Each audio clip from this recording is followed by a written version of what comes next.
Hello दोस्तों, हम लोग पिछली क्लास में इलेक्ट्रॉन्स के बारे देख चुके थे। तो इससे रिलेटेड आज हम लोग कुछ क्वेश्चंस देख लेते हैं जो कि इलेक्ट्रॉन्स, प्रोटॉन्स और न्यूट्रॉन्स पर होगा। तो जो हम लोग का क्वेश्चन है, क्वेश्चन नंबर 6, इसमें बोला जा रहा है the number of proton, neutrons and electrons पूछा जा रहा है और एलिमेंट दिया हुआ है एलयू। ठीक है, तो इसको सॉल्व करने के लिए सबसे पहले हम लोग लिखेंगे तो प्रोटॉन्स बराबर इलेक्ट्रॉन्स सेम होगा, कितना हो जाएगा 71। एटॉमिक नंबर बराबर प्रोटॉन सेम होता है, और जब चार्ज कुछ नहीं रहे, यहाँ माइनस प्लस नहीं है, तो इलेक्ट्रॉन भी सेम होगा। सेम एटॉमिक नंबर भी होता है, इसलिए एटॉमिक नंबर प्रोटॉन इलेक्ट्रॉन बराबर होगा, कितना होगा 71। ठीक है, अब हम लोग को निकालना है न्यूट्रॉन। तो न्यूट्रॉन निकालने के लिए क्या करते थे हम लोग, mass number minus atomic number. Neutron निकालने के लिए तो मास नंबर कितना गिवन है 175 माइनस एटॉमिक नंबर 71। जब इसको माइनस करेंगे तो हमारा कितना आ जाएगा 104। ठीक है, तो हमारा प्रोटॉन सबसे पहले क्या बोला, प्रोटॉन कितना है हमारा 71 है, तो 71 यानी कि ऑप्शन ए और या बी होगा। अब क्या पूछा है न्यूट्रॉन, तो न्यूट्रॉन हम लोग का कितना है, न्यूट्रॉन आया हम लोग का 104, तो 104 और इलेक्ट्रॉन कितना है 21। जब किसी एटम पर अगर चार्ज नहीं रहेगा तो एटॉमिक नंबर प्रोटॉन और इलेक्ट्रॉन सेम होगा। ठीक है, अब यहाँ पास क्वेश्चन है N atom which has lost 1 electron would be. तो जब कोई भी एटम अगर अपना लॉस्ट करता है, इलेक्ट्रॉन किसी को दे देता है, तो उस पर पॉजिटिव चार्ज आ जाता है। मान लीजिए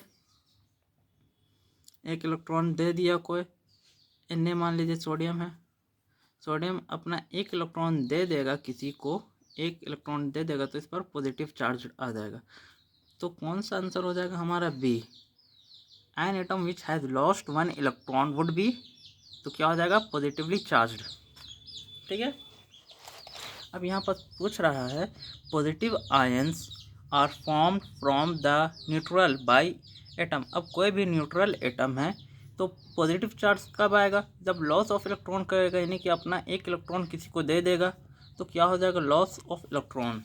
ठीक है, फॉर एग्जांपल हम लोग कल यहाँ पर समझे थे इलेक्ट्रॉन्स, इसमें देखिए एक इलेक्ट्रॉन लूज कर रहा है, ठीक है, लूज होगा, ठीक है, इसमें इलेक्ट्रॉन का लूज होगा तो क्या लगेगा पॉजिटिव चार्ज, यानी कि धनात्मक चिन्ह।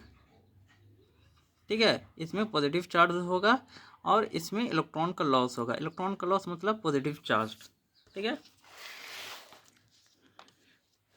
अब the nucleus of the atom consist of, यानी कि एक न्यूक्लियस में का बीच में क्या क्या होता है, मान लीजिए कोई भी एक एटम मान लेते हैं, उसका बीच में होता है प्रोटॉन प्लस न्यूट्रॉन और बाहर तरफ होता है इलेक्ट्रॉन। तो बीच में क्या होगा, यानी कि बीच वाला को हम लोग बोलते हैं न्यूक्लियस या न्यूक्लियस। तो क्या हो जाएगा प्रोटॉन प्लस न्यूट्रॉन, तो ऑप्शन हमारा हो जाएगा ए। किसी भी न्यूक्लियस में, एटम का न्यूक्लियस में क्या होता है प्रोटॉन एंड न्यूट्रॉन होता है।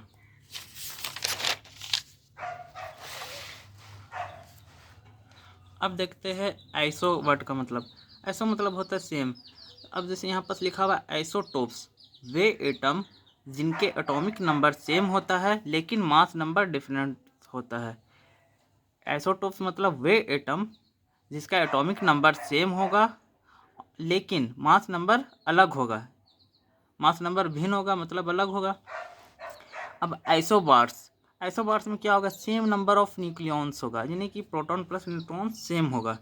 आइसो इलेक्ट्रॉनिक्स में क्या होता है, सेम नंबर ऑफ इलेक्ट्रॉन्स, यानी कि इलेक्ट्रॉन्स का एटम सेम होगा। अब आइसोटोन्स में क्या होगा, सेम नंबर ऑफ न्यूट्रॉन्स। ठीक है, अब आइसोटोप्स का बारे एक और चीज़ देख लेते हैं, जैसे हाइड्रोजन का 1 है 1 है 1 है, तो मास डिफरेंस है, यहाँ 1 है, यहाँ 2 है, यहाँ 3 है। इसको ये बहुत हाई रेडियो एक्टिव होता है, ठीक है। तो इसको प्रोटीनियम बोलते हैं जिसका 1 रहता है, इसको ड्यूटेरियम बोलते हैं और इसको ट्राइटियम बोलते हैं, ठीक है। इसमें प्रोटॉन सबका 1 आ गया और न्यूट्रॉन मगर डिफरेंट आएगा, 0 आ गया, 1 आ गया, 2 आ गया, ठीक है। अब हम लोग इसका नेक्स्ट देखते हैं एवरेज एटॉमिक मास। अब एवरेज एटॉमिक मास किस पर बेस्ड है? आइसोटोप्स पर बेस्ड है। अब मान लीजिए कोई भी एटम है जिसका 3 आइसोटोप्स है, जिसका इसका 3 आइसोटोप्स है, हाइड्रोजन का 3 आइसोटोप्स है, तो उसका एक एवरेज एटॉमिक मास निकाला जाता है। तो कैसे निकलेगा एवरेज एटॉमिक मास? तो mass number multiply percentage abundance divided 100।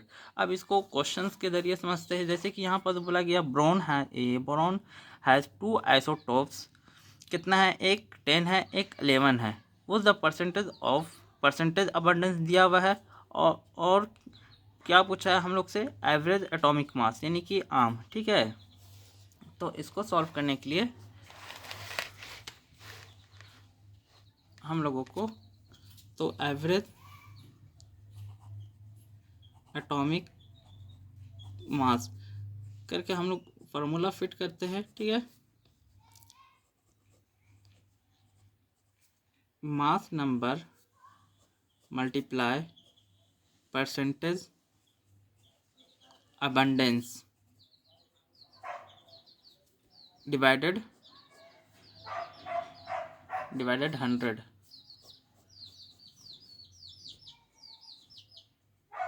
ठीक है। अब हम लोग को क्या क्या गिवन है? मास नंबर हम लोग को चाहिए और परसेंटेज अबंडेंस चाहिए एवरेज एटॉमिक मास निकालने के लिए, एवरेज एटॉमिक मास निकालने के लिए, ठीक है। तो यहाँ पास हम लोगों को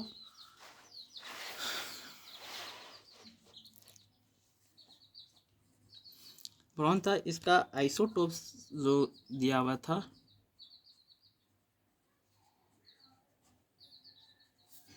परसेंटेज अबंडेंस, एक क्या था हमारा? एक 10 है, एक 11 है, ठीक है। 10 11 दिया हुआ है आइसोटोप्स और परसेंटेज अबंडेंस दिया हुआ है 19.6 और 80.4, ठीक है। इसको पुट कर लेते हैं हम लोग। आइसोटोप्स दिया हुआ है हम लोगों को 10 एक का, और एक का आइसोटोप्स दिया हुआ है हम लोगों को 11, ठीक है। परसेंटेज अबंडेंस कितना गिवन है 19.6 और एक है 80.4, ठीक है। अब हम लोग इसी फार्मूला पर फिट करेंगे, ठीक है। तो मास नंबर कितना है, यानी कि आइसोटोप्स कितना गिवन है? 10 है, 10 मल्टीप्लाई 19.6 प्लस 11 मल्टीप्लाई 80.4 डिवाइडेड 100, ठीक है। मास नंबर यहाँ पास लिखा हो मगर हम लोग यहाँ आइसोटोप्स लिखे, सेम होगा, ठीक है। इस कंडीशन पर जब इसको हम लोग सॉल्व करेंगे तो क्या आएगा?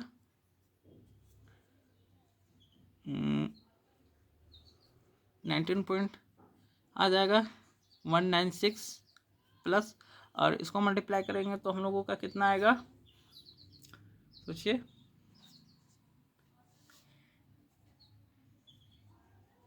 0.4, ठीक है। अब इसको डिवाइडेड 100, 884 कैसे कहाँ से आया? हम लोग इसको मल्टीप्लाई किए हैं, 11 को मल्टीप्लाई करेंगे 80.4 से तो हम लोगों का ये आ जाएगा। अब जब इसको फिर सॉल्व करेंगे, ऐड करेंगे 196 प्लस 884 को ऐड करेंगे तो हमारा क्या आ जाएगा?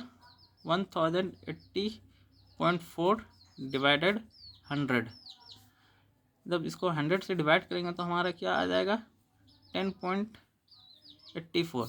तो इसको अगर हम लोग नॉर्मल राउंड ऑफ करना चाहे तो 10.8 आ जाएगा हम लोगों का आंसर। तो हम लोगों का 10.8 आंसर है क्या? हम लोगों का 10.8 आंसर है, तो ऑप्शन नंबर ए हो जाएगा। अब यहाँ पास अलग टाइप पर क्वेश्चन है, तो इसको भी देख लेते हैं, ठीक है।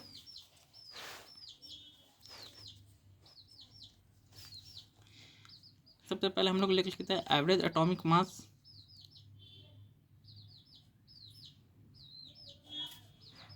का फॉर्मूला। तो ये पहले क्वेश्चन समझ लेते, ठीक है। क्लोरीन है, क्लोरीन का क्या बोला जा रहा है, 2 आइसोटोप्स है, यानी इसका दो आइसोटोप्स है। एक आइसोटोप ऊपर लिख देते हैं, एक आइसोटोप्स हम लोग नीचे लिख देंगे। पहला आइसोटोप से जो कि 35 है, और दूसरा आइसोटोप से 37 है, ठीक है। और बोला जा रहा है कि इसमें हेवियर आइसोटोप्स का परसेंटेज अबंडेंस, यानी कि हमको इसका निकालना है। तो अगर हम लोग इसका आइसोटोप्स दिया हुआ है, तो परसेंटेज अबंडेंस कितना होगा, एक्स। इसका कितना हो जाएगा परसेंटेज अबंडेंस, 100 माइनस एक्स, ठीक है। ये हम लोग का परसेंटेज अबंडेंस है, ठीक है।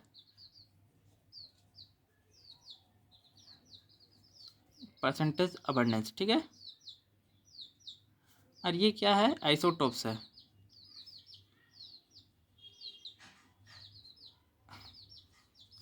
ये आइसोटोप्स। और क्या गिवन है क्वेश्चन में हम लोगों को गिवन है 35.5। क्या गिवन है, एटॉमिक मास क्लोरीन का 30.35.5, ठीक है। अब हम लोग इसको फार्मूला में फिट करते हैं, तो फार्मूला क्या होता है,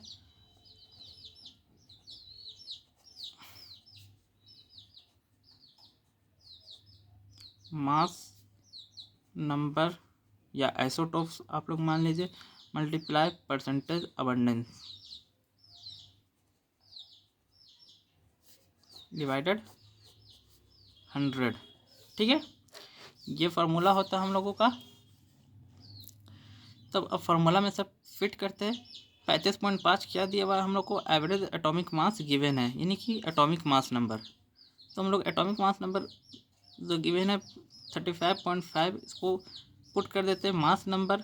मास नंबर मतलब आइसोटोप्स, पहला का कितना है 35, तो हम लोग यहाँ 35 पुट कर देते हैं। मल्टीप्लाई एक्स है, तो इसको एक्स से मल्टीप्लाई कर देंगे, प्लस और क्या गिवन है 37 मल्टीप्लाई कितना हो जाएगा 100 माइनस एक्स डिवाइडेड 100, ठीक है। तब इसको सॉल्व करेंगे, 100 को उस तरफ ले जाएंगे, यानी कि ये डिवाइड में इस तरफ जाएगा तो मल्टीप्लाई में हो जाएगा। तो क्या हो जाएगा, 100 को मल्टीप्लाई किए हैं तो 3550 हो जाएगा, और यहाँ हो जाएगा 35x प्लस 3700 माइनस 37x, ठीक है। जब ये इस तरफ आएगा 3550 माइनस प्लस में है ये 3700, तो इस तरफ आएगा तो माइनस में हो जाएगा। और क्या बचा हमारा 35x माइनस 37x। अब इसको फिर फर्दर सॉल्व करेंगे तो क्या आ जाएगा हमारा 150 बराबर माइनस 2x, ठीक है। तो जब हम लोग इसको सॉल्व करेंगे, माइनस से माइनस कैंसिल आउट हो जाएगा दोनों तरफ है, इसलिए तो x बराबर हमारा निकलेगा 75, ठीक है। 75, 150 को 2 से डिवाइड करेंगे तो 75 आ जाएगा। तो हमारा x आया है 75। x हमारा जो आया है, इसका वैल्यू आया है 75। तो इसका आंसर कितना हो जाएगा, 100 में से माइनस 75 करेंगे तो हमारा आंसर आ जाएगा 25। तो हमारा 25, हमारा आंसर क्या हो जाएगा 25, यानी ऑप्शन नंबर डी। अब 25 क्यों, हमारा तो यहाँ तो 75 निकला, हम लोगों का x का मान 75 निकला, मगर क्वेश्चन में बोला था हेवियर आइसोटोप्स, यानी कि जो भारी है। तो भारी हेवियर आइसोटोप्स कौन सा हमारा 37 है। तो 37 का परसेंटेज अबंडेंस कितना होगा, 100 माइनस एक्स। तो 100 से माइनस एक्स करेंगे तो एक्स का मान हम लोग 75 निकाले थे, तो 100 माइनस 75, तो 25, तो हमारा आंसर क्या हो जाएगा, डी।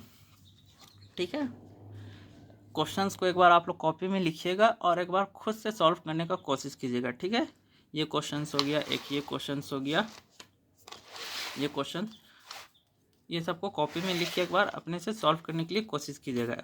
ठीक है, ऐसे सॉल्व हो गया, आंसर यही है। लास्ट हम लोग देख लेते हैं डाल्टन एटॉमिक थ्योरी। ठीक है, अब इसमें बोला गया है मैटर बहुत छोटे अविभाज्य कणों से बना होता है जिन्हें एटम कहा जाता है, यानी कि एटम जो है बहुत छोटे कणों से बना होता है जिसका फर्दर डिवाइड यानी फर्दर उसको बांटा नहीं जा सकता। बट ये आगे जाके रॉन्ग हो गया है, आगे एटॉमिक स्ट्रक्चर में और डिटेल में पढ़ेंगे, मगर अभी इतने ही जानते हैं कि डाल्टन ने कहा था मैटर बहुत छोटे अविभाज्य कणों से बना होता है जिन्हें एटम कहते हैं। ठीक है, यानी पदार्थ। अब नेक्स्ट क्या बोला था, सेम एलिमेंट के सभी एटम्स में आकार, द्रव्यमान यानी कि मास, आकृति, शेप सहित सेम गुण होते हैं, यानी कि किसी भी एलिमेंट्स का एटम्स का आकार यानी कि शेप, मास और साइज सहित सेम गुण होते हैं, सेम प्रॉपर्टीज़ होते हैं। ठीक है, तो ये भी गलत हो गया क्योंकि अभी हम लोग आइसोटोप्स देखे जो कि एटॉमिक नंबर तो सेम था मगर एटॉमिक मास नंबर डिफरेंस था, तो द्रव्यमान तो डिफरेंस होता है। ये भी आगे जाके डाल्टन एटॉमिक थ्योरी का जो है ये सिद्धांत गलत हो गया है, मगर डाल्टन एटॉमिक थ्योरी में ये चीज़ हम लोग को पढ़ना है। अब यहाँ पास है डिफरेंट एलिमेंट्स के एटम्स के मास अलग अलग होते हैं और उनका केमिकल प्रॉपर्टीज़ भी अलग अलग होता है। अब कोई भी एलिमेंट है तो उसका गुण, उसका प्रॉपर्टीज़ अलग होगा, तो वैसे ही कोई ऑक्सीजन का प्रॉपर्टीज़ कुछ अलग होगा तो कार्बन का भी अपना अलग प्रॉपर्टीज़ होगा। अब यहाँ पास नेक्स्ट क्या बोला गया है, जब सेम या डिफरेंस एलिमेंट यानी कि सेम यानी कि समान या फिर अलग एलिमेंट्स के एटम्स एक साथ मिलकर कंपाउंड बनाते हैं तो ये एक फिक्स्ड रेशियो एक सिंपल वन नंबर रेशियो में कंबाइन करते हैं। इसका कहने का मतलब है जैसे कि कार्बन प्लस ऑक्सीजन, दो एटम्स मिलकर एक कंपाउंड बनाएंगे तो CO बनाएंगे, फिर क्या बना सकते हैं, CO2 बना सकते हैं, और क्या बना सकते हैं इसी टाइप पर CO2O3 बना सकते हैं, C2O3 इस टाइप पर बनाएंगे। तो इसमें फ्रैक्शंस में नहीं होगा, इसमें वन नंबर पर होगा। ठीक है, जैसे 2 हो गया, 3 हो गया, इस टाइप पर। यानी कहने का मतलब है 2 का जगह 1.5 नहीं आएगा, सिंपल होगा 2 वोल नंबर पर जब भी बनाएंगे तो। ठीक है, फ्रैक्शन पर नहीं जाना चाहिए, फ्रैक्शन मतलब डेसिमल नहीं आना चाहिए, 2.5 नहीं होगा इस टाइप पर, तो नॉर्मल बनेगा। ठीक है, यही लिखा हुआ जब सेम या डिफरेंट एलिमेंट्स के एटम एक साथ मिलकर कंपाउंड बनाते हैं तो वे एक फिक्स्ड रेशियो यानी कि फिक्स्ड रेशियो मतलब 1:2 हो गया। ठीक है, फिक्स रेशियो पर एक सिंपल होल नंबर रेशियो में कंबाइन करते हैं। इसका 1 हो गया, इसका 2 हो गया, तो सिंपल वन नंबर पर कंबाइन किए हैं, इनकी संयोजित किए हैं। ठीक है, अब यहाँ हम लोग देखते हैं दो एलिमेंट के एटम अलग अलग रेशियो में कंबाइन होकर एक से अधिक कंपाउंड बना सकते हैं। अब इसी को हम लोग लेते हैं, अब ये दो एलिमेंट है, दो एलिमेंट मिलकर दो से अधिक कंपाउंड बना रहे हैं, 1 2 3। अब कोई कोई रहते हैं जो कि और अधिक बनाते हैं। ठीक है, जैसे N+O nitrogen plus oxygen, NO बनाता है, NO2 बनाता है, N2O3 बनाता है, इस टाइप पर तो अलग अलग बनाते हैं। ठीक है, केमिकल रिएक्शंस में एटम ना तो क्रिएटेड कर सकते और ना ही डिस्ट्रॉय कर सकते हैं। ये लास्ट सिद्धांत था, थ्योरी था। तो टोटल हम लोगों को 6 थ्योरी याद रखना है डाल्टन का, जिसमें से कुछ कुछ आगे जाके गलत हो गया है जो कि हम लोग एटॉमिक स्ट्रक्चर में जानेंगे। ठीक है, एक बार डाल्टन एटॉमिक थ्योरी फिर देख लेते हैं। मैटर यानी पदार्थ बहुत छोटे अविभाज्य कणों से बने होते हैं जिन्हें एटम कहा जाता है। अविभाज्य मतलब जो कि फर्दर डिवाइड नहीं किया जा सकता। सेम एलिमेंट सभी एटम्स में आकार यानी कि वैसे same elements, for example oxygen है तो ऑक्सीजन से ऑक्सीजन का अगर कंपेयर करेंगे तो उसका आकार यानी कि शेप, साइज, मासेस सेम होगा। डिफरेंट एलिमेंट्स के एटम का मास, अब कोई अलग एलिमेंट्स लिए, जैसे किसी का नाइट्रोजन ले लिए, किसी का ऑक्सीजन ले लिए, तो सबका अलग अलग निकलेगा। इसमें कहा गया है कि फिक्स्ड रेशियो में बनाएगा। जब सेम या डिफरेंट एलिमेंट्स मिलते हैं तो फिक्स्ड रेशियो पर मिलकर कंपाउंड बनाते हैं, फ्रैक्शंस में इसमें नहीं जाएगा। इसका कहने का मतलब है, और इसमें कहने का मतलब है दो एलिमेंट मिलकर अधिक कंपाउंड बनाते हैं, एक से अधिक, यानी कि जैसे फॉर एग्जांपल C+O है, ठीक है, कार्बन प्लस ऑक्सीजन मिलके क्या बनाए, कार्बन मोनोऑक्साइड बनाए, मोनोऑक्साइड बनाए, ठीक है, ऐसे ही कार्बन डाइऑक्साइड बनाए, इसी टाइप पर एक से अधिक कंपाउंड बनाए। और लास्ट का कहने का मतलब है कि केमिकल रिएक्शन